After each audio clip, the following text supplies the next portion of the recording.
So my friend, again, when you say you lived in the mountains, All right. So one day, hold on, there was a change of air in the elevation? oh yeah, so Colombia is one of the highest places in South America. At least the elevation is like way over sea level. In comparisons to flats of certain spots. Like the city was actually close to like sea level, Mm-hmm. but most of Bogota is like high elevations. Anyways, you brought this one up that I will go down, take what I could back up to the mountain, anything from food to toys, maybe tools or whatever. One day, going up these mountains, I took the wrong way. I took a different route. Wow. Part of the mountain was really sandy, and it dropped. I mean, it must have been like 2,000 feet, maybe. 2,000 It seems feet. like that when I was a kid. It was a lot. But I mean, I looked at that picture It was a lot of them mountains. So if you were that house in the mountain, I mean, it was up high, up there. Anyway, so I slipped and I almost fell off one of these mountains. I could have died. I was so terrified that I was stuck on the side of this mountain and I couldn't get up. And I was stuck there for an hour or more. I don't know. Finally, I saw some kids way up there, and I yelled. Finally, they heard me out, and they came and they, helped me get up. I mean, the sandy soil that was like sliding off the cliff, and they're like, "Yeah, we'll help you, but you gotta give me your bags, give me everything, wow. So they robbed me, but to save my life, that day. But I went home with nothing but my life.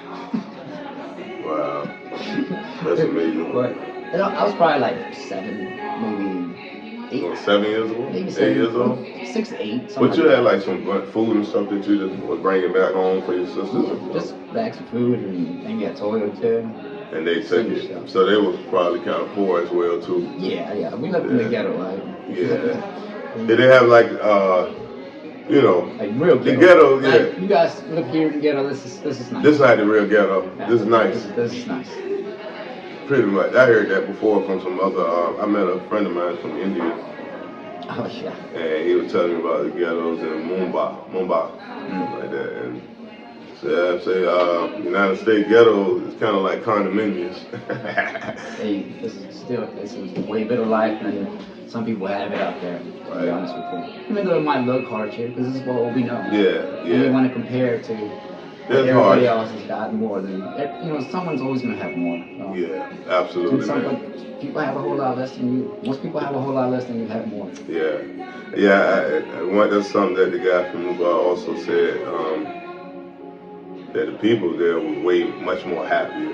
That the happiness was different, and it might have been like considered real poverty in the ghetto, but like he said, the happiness there was way different.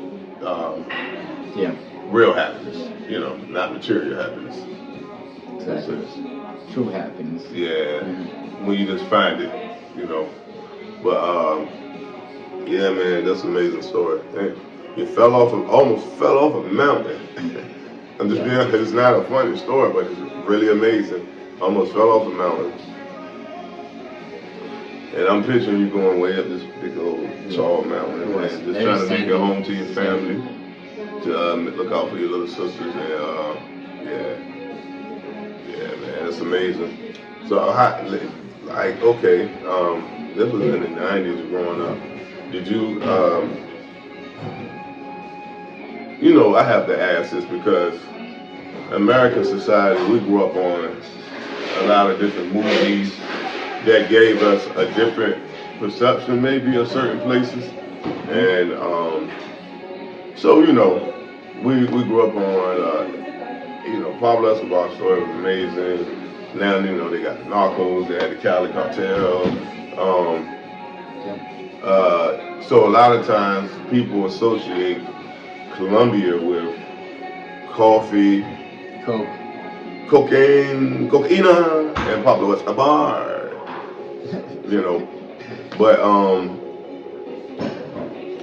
what did you growing up, like I seen how the military had their kind of movement, how they had each cartel. I also say.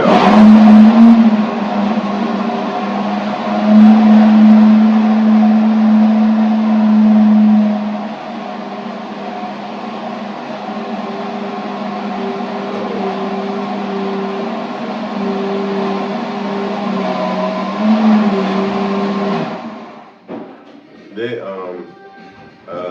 know in one of the Narcos they show where they have the and I couldn't stand this guy, the paramilitary. They had the right wing, the left wing, the guerrillas, and that kind of roamed the mountains. Right. They lived in the mountains. Did you ever encounter any of that? Did you see any of that? Do you remember any of that as a kid? No, not where I was living. You find that in a like not in. I mean, it'd be more us outskirts of Colombia. Outskirts of Colombia. Not no. Outskirts. No, yeah, no. I mean, I highly doubt that in Bogota, Colombia, the capital, that there would be anybody would do. I don't think they would imagine doing something like that because they're not easy on them. You know? Oh, I understand that. I'm you know, this. Stuff like that happens in a really hidden jungle sections of. Okay, in the hidden area of the jungle. It's not. Where They're just in the jungle, just operating a drug operation. Yeah, no, it's fine. I never encountered nothing like that. It's, you know, my closest encounter was when I went to my grandma's house in Ibaque, Colombia, which it was more kind of tropical, kind of like the Amazon type of scene. Like the Amazon out there? Yeah, with fruits there. Fruits are in every tree, I mean, every fruit you can think of. Anywhere, exotics. You won't even, you don't know because you can eat the fruit, all types of fruit. Yeah, it was just paradise there. That, what part of Colombia is that? That one was a sketchy area though. That's where people like that, you know, come through villages and, you know, make you join them or they'll kill your family or something. Hold up. Yep. Say that again. So my grandma lived in areas where guerrillas will go through the villages because there's, you know, they're so spread out that there's no law right there. You can't just call 911 saying, hey, there's people here trying to take. And then my kid, and so the story goes that if you don't go with them, they would pretty much kill your family until you join them. Join the guerrillas. So you will end up leaving just because you're doing the right thing for your family, which is the wrong thing for yourself, but absolutely. You do what you gotta do. I mean, I'm thankful I never encountered that. Yeah. My sisters. Because I'm quite sure that, because I know over in Africa they have many stories of child soldiers where they was taken, you know, at the age that you came over here, it was actually joining guerrilla fighters and rebel fighters over there. Yeah, that's a rough subject there. It happens a whole lot more than you think, I think. But, you know, I think things like that are really slimming down too. They're not absolutely. They're not as bad as it used to be in the 80s. I think back in those days in the 90s, you didn't have as many cell phone cameras, cell towers, everything now, just under surveillance now. So it's like, things are being more exposed now, so it's like, I get Definitely. it. Well, you mentioned something the other day about, you know, manifesting things and how you know, people talk about those type of things like it just happens overnight, but I think if you really want something and you really pursue it, there's a couple years delayed. There's a lag of manifestation. Yeah, because all the time you will have what you wanted 3 years ago, you won't even realize that you got what you wanted. That it's exactly what you imagined. But it's such a delay that you don't appreciate it as much then, because it's like being 30 years old. Now you're wishing you were 25. And then when you're 35, you wish you were 30. I mean, it's just like there's so delayed in our way of being, of just general life. Absolutely. If that makes any sense. It does. It does. It does. I think a lot of people are delayed in life right now because you see so many people kind of living backwards right now. But it's okay. The thing about it is that you have to know that there's a delay. Nothing happens overnight. You gotta like just keep going, and sometimes you just wake up and just do what you do. There's no exact like this is exactly what I gotta do. Sometimes we're all lost. I was like, what are we gonna do? Yeah. What am I gonna do? But as long as you keep true to your heart, true to people, and life in general, things will just unfold and just God will take over. Absolutely, man. The higher power will take over. Absolutely. It's almost just speaking things into existence or walking in your purpose. And some people you can't. In your purpose, sometimes people be thinking it's always given. Sometimes it might be given, but sometimes your purpose is also, you can walk in your purpose, you can walk to your purpose.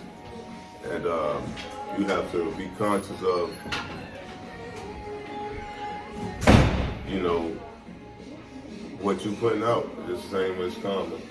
Like the law of karma, the law of attraction, the law of Cause and effect. Cause and effect. You have to be, you know, that's that you can create. You definitely, no matter what you've been through, basically that's what I'm trying to say. No matter what your journey was, no matter what you've been through, you can create a new life. You can create great karma.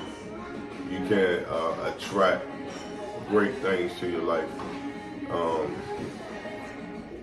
You can be someone to help others attract great things to their life.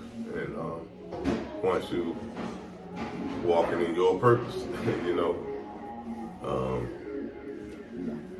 I mean, just like I mentioned my story when I was in the orphanage, wishing that, you know, we'll make it, everything's going to be okay, and just knowing that somehow God is here, which I didn't know that. I truly didn't know, but in a weird way, in some weird way, I kind of felt like everything was going to be okay, and it's going to be okay.